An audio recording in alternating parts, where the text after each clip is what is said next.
Ça va? Ça va, alhamdoulilah, Zahliada. T'as quel âge, ma chérie? Non. Elle a bientôt 32 ans. Je t'écoute. Alors moi je t'appelle, j'aurais besoin de conseils par rapport à ma situation personnelle. J'ai 2 filles âgées de 12 ans et 13 ans. Que j'ai eu assez jeune. Je me suis séparée à l'âge de 22 ans. Donc le papa au début était plus ou moins présent, on va dire, dans la vie de ses filles. J'ai pris la décision de quitter le département où on était sans trop aller bien loin. Je suis restée dans le coin, on va dire.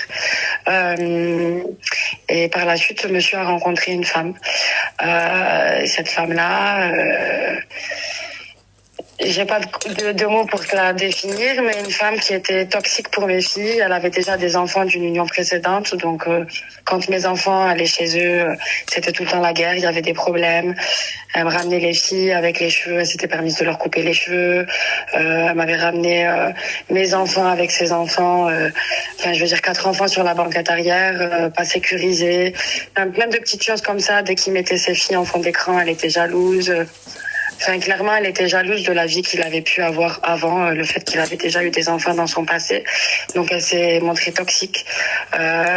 Du coup, j'ai dû prendre mes distances. C'est-à-dire qu'elle lui a posé un ultimatum. Elle lui a dit soit c'est tes filles, soit c'est moi. Donc, je pense que lui, il a pris un petit peu sa décision parce qu'au fil du temps, j'ai plus de nouvelles, en fait, concrètement. J'ai plus de nouvelles, j'ai plus de numéro de téléphone, j'ai plus de moyen de le contacter. Sauf que mes filles, elles sont en train de grandir. Donc, j'ai la grande qui a 13 ans. Qui rentre dans l'adolescence. Et c'est compliqué, ça devient compliqué. Je vois qu'il y a un manque, je vois qu'il y a des choses où j'ai pas la même malgré que je suis la maman. C'est compliqué d'avoir les 2 casquettes quand on rentre dans l'adolescence. Donc voilà, je sais pas ce que je devrais faire. Est-ce que moi de mon côté, ce serait légitime de ma part de rechercher contact après lui?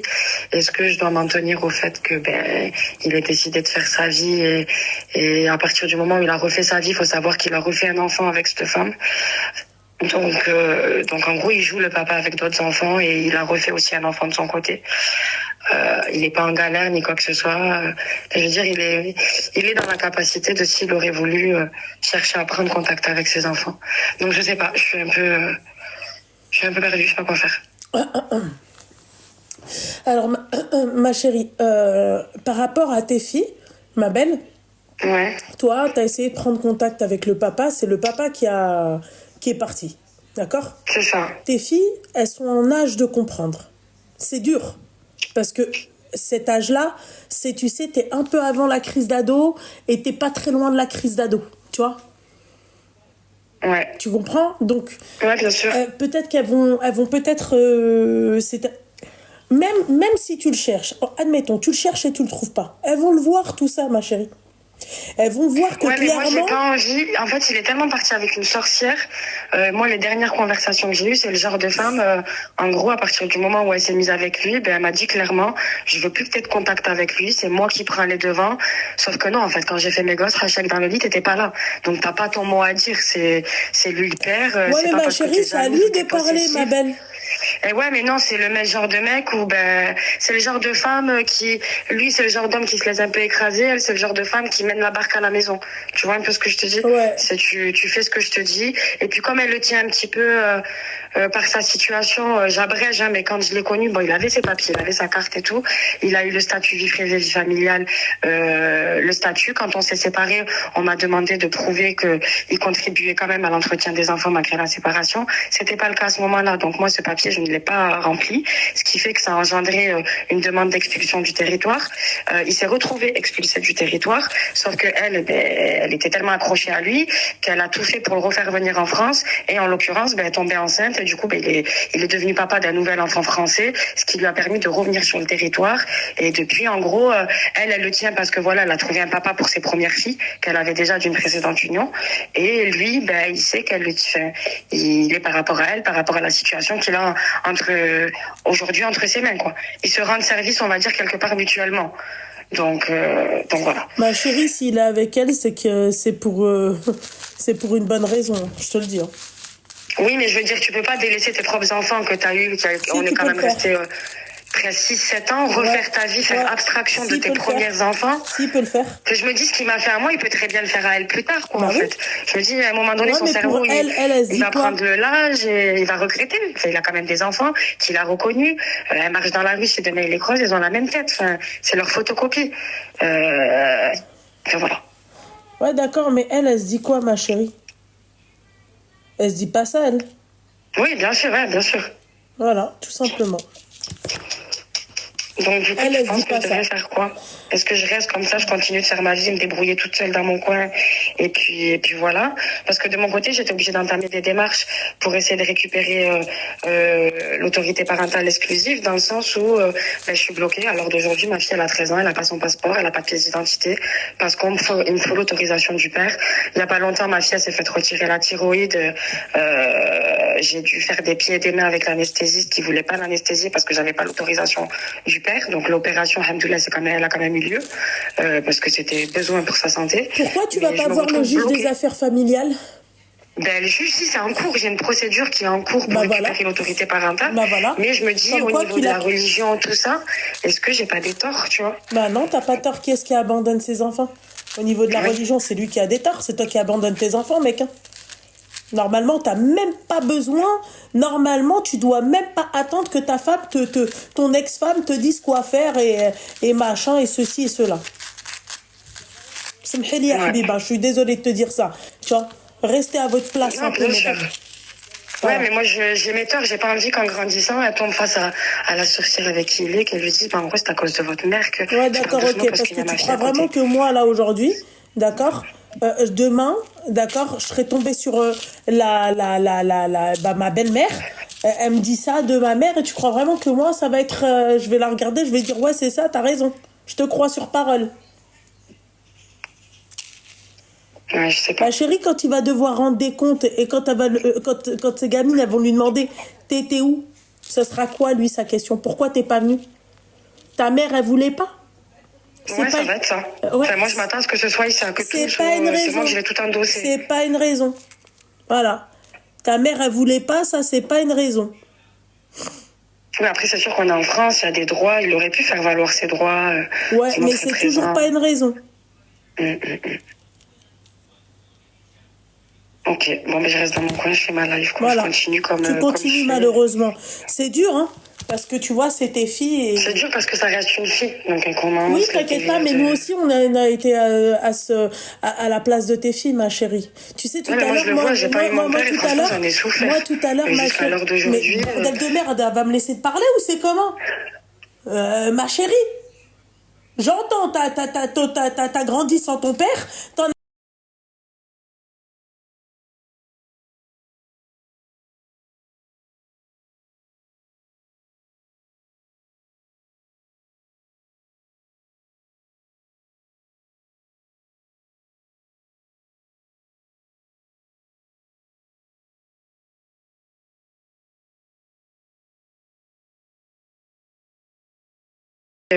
vraiment toute seule dès mon plus jeune âge. Mais normalement, ma chérie, c'est pas à toi de chercher ton père.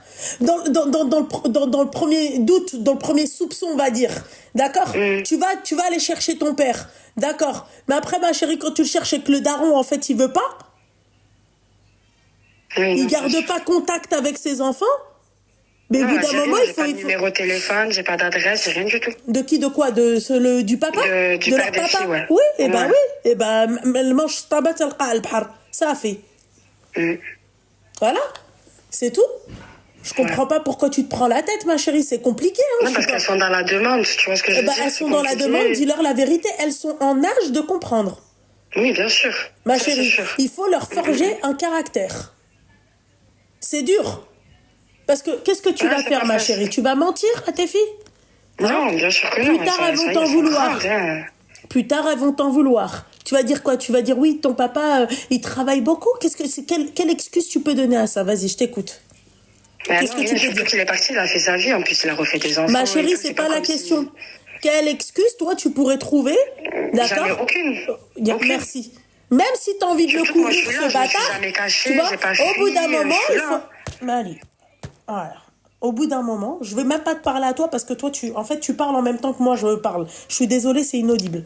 Donc, au bout d'un moment, mesdames, quand vous faites ça, c'est-à-dire que quand vous essayez même de trouver une excuse, non mais je te jure, c'est inaudible, tu peux pas, tu vois. Quand vous essayez même, c'est-à-dire de couvrir la personne, déjà de un, quelle excuse tu vas trouver? Ton papa, il travaille beaucoup? Mais tout le monde travaille beaucoup. Ta gamine, elle est capable de dire, mais maman, mais tout le monde travaille beaucoup. Toi aussi, tu travailles beaucoup. Hein? Et autre chose, c'en est assez de couvrir des bâtards. Vous avez, d'accord, une responsabilité. Vous respectez votre putain de responsabilité. D'accord? C'est avec Théox que tu as fait ces deux gamines. D'accord? C'est-à-dire, t'assumes. Et plus tard, vous allez avoir des enfants comme moi. C'est-à-dire une enfant qui, aujourd'hui, même s'il était encore en vie, je le vois crever devant moi, bah je t'aurais laissé crever devant moi. Voilà. Tu comprends, ma chérie? Ouais, je comprends. Voilà. Tu comprends? C'est comme ça que après, en fait, c'est qui tout double. Ou la gamine, malheureusement, ben, reste traumatisée, elle a beaucoup de blessures et tout. Ou, au contraire, c'est ce qui fait sa force et ça devient une nana comme moi. Ouais. Voilà. Bien sûr, ma chérie, j'ai un manque. Tu vois, j'ai eu un manque. Parce que, en fait, quand tu grandis normalement avec un papa et une maman. Séparés ou pas, tu grandis avec un papa et une maman. Est-ce que toi, tu vas forcer le mec à rester avec tes gamines? Non. Avoir ses gamines. D'accord? Et bah, tnek, tu sais, plus tard, ma chérie, et bah, même sur son lit de mort, il va vouloir, itlab, d'accord, de voir ses gamines, il les verra pas. Juste leur demander pardon. Tu t'imagines, c'est quoi demander pardon? Hein? Et t'imagines si ta gamine, elle te regarde droit dans les yeux, elle te dit je te pardonne ni là, ni ici-bas, ni dans le delà. Tu sais c'est quoi ça? C'est sûr. Bon bah alors voilà. Simple. Voilà. Parce que à la limite tu me dis voilà t'as perdu la tête, t'es devenu fou, tu te retrouves à Sainte-Anne, tu vois? Haja. Mais non, même pas. Un truc comme ça. Non, un accident. Haja, tu sais pas. Ouais, oui. Tu vois, t'es dans le coma. Haja. J'ai cherché, je t'ai trouvé et il y a une excuse. D'accord? Il y a une excuse. Genre, t'es devenu fou, tu vois, t'es devenu handicapé, puis quand bien même, tu vois, t'es devenu. Voilà, t'es pas en capacité de chercher qui que ce soit ou de, tu vois, il n'y a pas de souci. Voilà. Okay. Mais là, t'es vivant, s'il te plaît, et il n'y a rien? Non.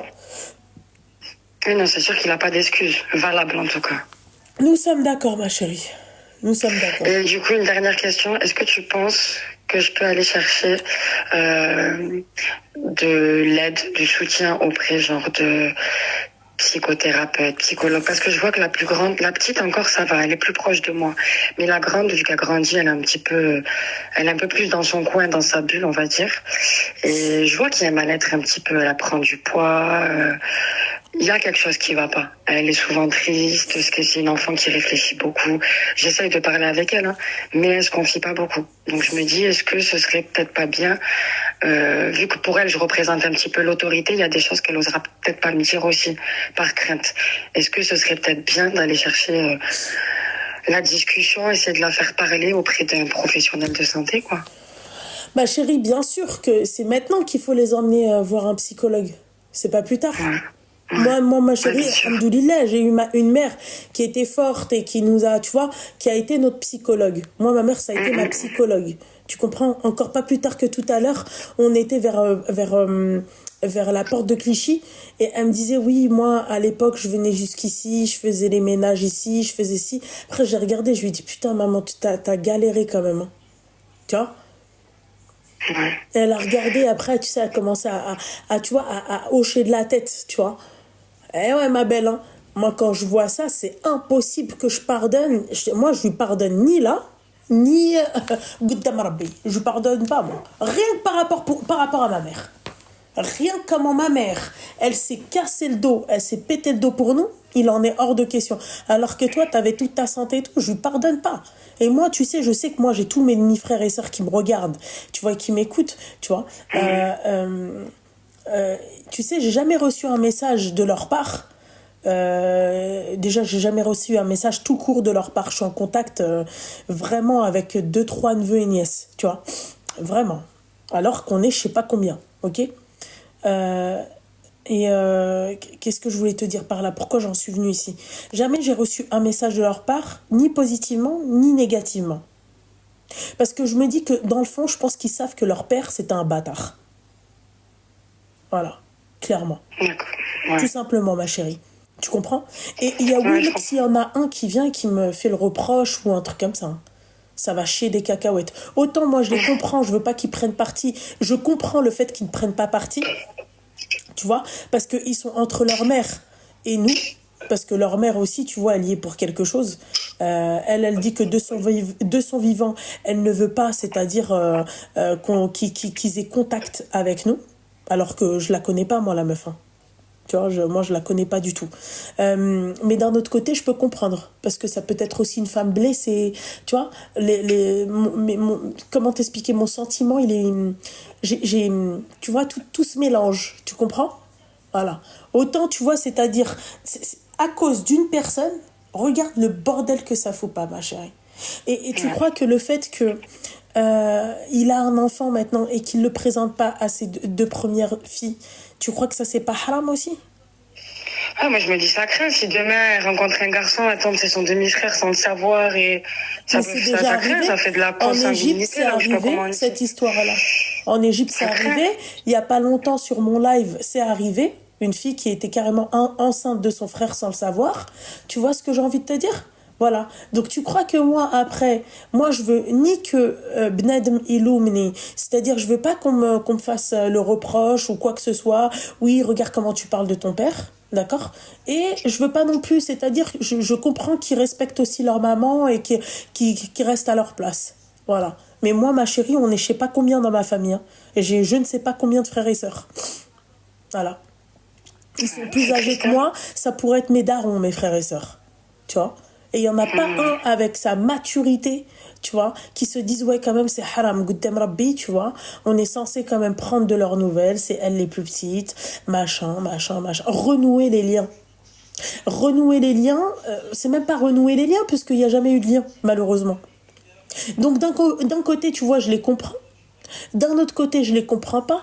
Et d'un autre côté, je me dis, tout ça, c'est de la faute du bâtard de mon père, tout simplement. C'est, tu vois, on peut pas, c'est-à-dire, moi, je peux pas, c'est-à-dire, en vouloir à mes frères et sœurs, alors que eux, ils y sont pour rien. D'accord? Ils étaient même pas au courant de quoi que ce soit. Ok? Et je peux en vouloir à personne, sauf à une personne. Et lui, c'est sûr. Lui, je lâche pas son col. Ce qui me servait de géniteur. Voilà. C'est comme ça, ma Ouais, c'est ça. chérie. Plus tard, d'accord? Souhaite-toi d'avoir une gamine à la limite comme moi qu'une gamine traumatisée par son daron. Je te le dis. Moi, Ben, je te j'ai mens peur pas, de hein. ça. Eh ben, moi, je te mens pas. Je te dis un truc, hein. S'il y avait pas ma mère derrière moi, ok? Je pense que j'aurais fini, tu vois, c'est-à-dire dans des conditions Ouais, pas... t'aurais zigzagué, quoi. Totalement, ma chérie. Totalement. Ouais. Déjà, ma chérie, je vais te dire un truc, dans ma jeunesse, j'ai un peu zigzagué, tu vois, mais c'est pas zigzagué dans le, tu vois, dans le hardcore, mais j'ai zigzagué, tu vois. Voilà. Tout Ouais, on a simplement. tous des regrets après, c'est sûr. Ouais, Mais ma bon. chérie. C'est pour ça que je te dis que, en fait, t'éduques tes enfants, tu fais tout pour tes gamines. Ça, c'est un conseil que je te donne. C'est elles qui vont voir de leurs propres yeux. Nous, on a grandi en voyant notre mère se péter la santé, se bousiller la santé, mais au sens propre, hein. C'est pas au sens figuré, Ouais, hein. c'est vrai. C'est au sens Ouais, bien sûr. propre. Moi, ma mère, aujourd'hui, elle a une situation de personne handicapée. Voilà. Elle est Ouais, c'est handicapée. tué. Pour qui? Pourquoi? Pour un bâtard qui a pas assumé son rôle. Voilà. Et pourtant, ma chérie, c'est pas genre, elle l'a fait comme ça, elle nous a fait dans le haram, hein. Marié, blktba, tu vois, il est parti, il a pris un avion pour voir ma grand-mère, ils ont fait l'Ers au Maroc, tu vois il y a des photos, il y a des preuves, ya. Mais mon daron, clairement, c'était un bâtard, et encore le mot est faible, tu vois. Là, j'évite tu vois, et quand je dis que ouais il est mort et tout, tu vois, la première chose qu'on me dit, ah Allah yarhamou, Allah yarhamou, Brit Rabbi ana ma yarhamouch. Voilà. Et je te dis encore une fois, ma chérie, ces gosses m'entendent quand je parle comme ça. C'est ça le pire. D'accord? Il y en a pas un. Une fois, ma nièce, elle m'a dit un truc du genre, ouais, elle allait, tu vois, ouais, genre, en gros, calme-toi, c'est aussi mon grand-père, tu vois. Je l'ai vite remis, tu vois, ça a été clair. Je lui dis, à part, tu vois, toi, tu l'as connu, d'accord? Comprends que moi, je l'ai pas connu, j'ai pas le même rapport, j'ai pas les mêmes sentiments que toi. Faut comprendre aussi ça. Tu vois, tout simplement. Donc, ma chérie, souhaite-toi à la limite que ta gamine, elle soit comme moi. Ne te souhaite vraiment pas, ma chérie, que ta gamine, elle soit... Et je vais pas te mentir, hein, malgré tout, encore une fois, comme j'ai dit au début, tu ressens un manque. Il y a un manque. Il y a un manque. Moi, je vois qu'il y a un décalage entre mes copines qui ont eu leur papa et moi. Il y a un décalage. Moi, c'est ma mère qui a fait le rôle du mec, qui a tout fait. Ma mère, elle nous a élevés comme des bonhommes. C'est tout. Voilà. Et lui, pendant que lui, il était tranquille, chez lui, il se pavanait, il a construit ce qu'il a construit, il a acheté ce qu'il a acheté, voilà. Moi, ma mère, jusqu'à qu'on a grandi, elle n'a jamais été propriétaire. Voilà, ma mère n'a jamais été propriétaire. Moi, maintenant, ma chérie, je peux dire à ma mère, tu prends les clés, tu fais ce que tu veux. Voilà, tu fais ce que tu veux. Tu veux même peindre les murs en verre Melaki, fais-le. Voilà. Tu comprends? Voilà. Donc, c'est pas la peine d'avoir de la peine pour les fils de pute. Clairement. Moi, j'ai pas de peine. Mchiti qawti alia ma salama. Yalla qawt tlah. Allez, t'es parti, le manche tabat al bahar. Je vais me buter la santé pour éduquer mon enfant. Il n'y a pas de souci, d'accord? Mais en tout cas, moi, je te permettrai pas de remettre même un pied dans la vie de mes enfants tant que mon enfant lui-même ne voudra pas. Mais justement, là, je sais que si je leur pose la question aux filles, est-ce que, admettons, demain, votre père, il est là, vous voulez y aller, elles vont me dire oui, direct. Mais c'est normal. Direct. C'est normal, ouais, ma après, chérie. je peux pas leur en vouloir. Ma chérie, et tu sais quoi? Laisse-les aller. Laisse-les juger. Non, laisse-les. Avec une sorcière, j'ai peur. Non, ma chérie, c'est pas la sorcière, moi, qui me fait peur. Tu sais ce qui me fait peur? C'est que le mec revienne, tu vois, et reparte. Et repart, ouais, bien sûr. Et c'est là où elles vont se dire, ma chérie, laisse, elles vont comprendre à un moment donné. Fais pas des fragiles, ma chérie. Parce que s'il a déjà fait ça et qu'elles n'ont pas compris, c'est que là, il y a un problème. Il y a un problème au niveau de ton éducation. Il y a un problème au niveau, c'est-à-dire de ton côté pédagogue. Parce que être pédagogue, ma chérie, ça fait aussi partie de ça. Ah, mais je le suis pas du tout, c'est un problème. Tu quoi? Tu quoi? Je suis pas pédagogue. T'es pas pédagogue? Il faut que tu apprennes à l'être. Ouais, je sais. Voilà. Ah, c'est comme Rim, hein. Rim, elle est pareille que moi. Rim, elle est exactement pareille que moi, mais elle ne ressent aucun manque. Bien sûr, quand elle était petite, elle était exactement comme moi. Il n'y a pas de souci. Mais je fais tout pour qu'elle ne ressente aucun manque. Et elle va pas aller quémander ce manque-là, même ne serait-ce auprès de mon mari, auprès de mes cousins. Elle ne va pas quémander ça. Tu comprends ce que j'ai envie de te dire? Moi, j'ai refait ma vie depuis maintenant un bon petit moment. Et bon, il n'y a pas la complicité père-fils, c'est normal parce qu'il est rentré dans ma vie. Elles étaient un petit peu... pas très grandes, elles avaient 5-6 ans. Mais il n'y a pas vraiment cette complicité. Enfin, je sais que la plus petite, comment dire... Elle aurait aimé être plus proche de lui, mais c'est pas le cas. Il y a toujours une barrière, en fait. Mais je sais qu'il y a un manque. Le manque, il est, c'est sûr et certain. Moi, tu sais quoi? Moi, tu sais quoi? La dernière fois, mon mari, il m'a dit, il m'a dit un truc, il m'a dit du genre, toi, en fait, vous êtes des hommes. Il a dit, vous êtes des bonhommes. T'as la casquette du père et la casquette de la mère. Non, mais oublie-moi mon enfant. Il m'a dit, vous êtes des bonhommes. Je lui dis, comment ça, vous êtes des bonhommes? Moi, je pensais qu'il parlait, je sais pas, moi, de mon origine par rapport à mon origine, ou je sais pas. Il m'a dit, non, vous. Comment Mama, parce qu'il l'appelle Mama. Comment Khadouj, elle vous a élevé, vous êtes des bonhommes. Ah, je fais ma mère, elle a pas fait des ouem, là. C'est sûr. Voilà, moi, je préfère qu'on dise que tu sais, je suis un bonhomme, d'accord? Qu'on me dise que t'es un khaba. Oui, c'est sûr, à choisir. Voilà. C'est tout, ma chérie. Tu comprends? Donc, ma chérie, sois forte pour tes filles. Ça va être un peu compliqué. Comme tu as dit, tu as refait ta vie, tant mieux, Al-Habiba Diali. J'espère que tout se passera bien. Mais éduque tes filles. Fais en sorte aussi que fais attention, ton mari actuel, il faut pas, c'est pas le remplaçant, d'accord? Mais qu'il leur donne l'amour d'un père. Voilà, juste l'amour d'un père. C'est un homme qui est plus dans l'autorité, parce que voilà, c'est un homme d'un certain âge, il va avoir 40 ans, il n'a pas d'enfant, il a une grande famille quand même autour de lui, mais il représente plus l'autorité que le côté affectueux, tu vois ce que je veux dire? Ça peut être aussi tu vois, ça peut être, ça peut être complémentaire à ce que toi tu leur apportes à tes filles. Ouais, mais j'ai pas envie qu'elle le voie comme le méchant, en fait. Tu vois ce que je veux dire? Il faut que t'éduques, il faut que t'élèves tes enfants. Il faut que toi, tu fasses comprendre ça à tes filles et que tu leur expliques que, dans la vie, il faut le feu et l'eau. Ouais. Voilà, tout simplement. Parce que s'il n'y a pas l'autorité, ma chérie, tes filles, ça devient des rah. Ouais. Et je vais même aller plus loin que ça. Même quand il y a l'autorité, ma chérie, ça peut devenir des rah. Comment qu'on fait après? Bien sûr. Faut trouver le juste milieu, en fait. Le juste milieu, t'as tout compris, ma chérie. Il faut un juste milieu. Voilà. Ni ça devient des machins, ni wello. Il faut un juste milieu, ma belle. C'est tout. Ça marche. Voilà. Bon, écoute, je te remercie de m'avoir écouté, d'avoir été attentive. Je t'en prie, Al-Habiba Diallo. Et bonne soirée, félicitations pour ton mariage. Merci, ma chérie, c'est gentil, ma belle. Bonne soirée à toi. Bonne soirée, ma chérie. Bisous. Bisous.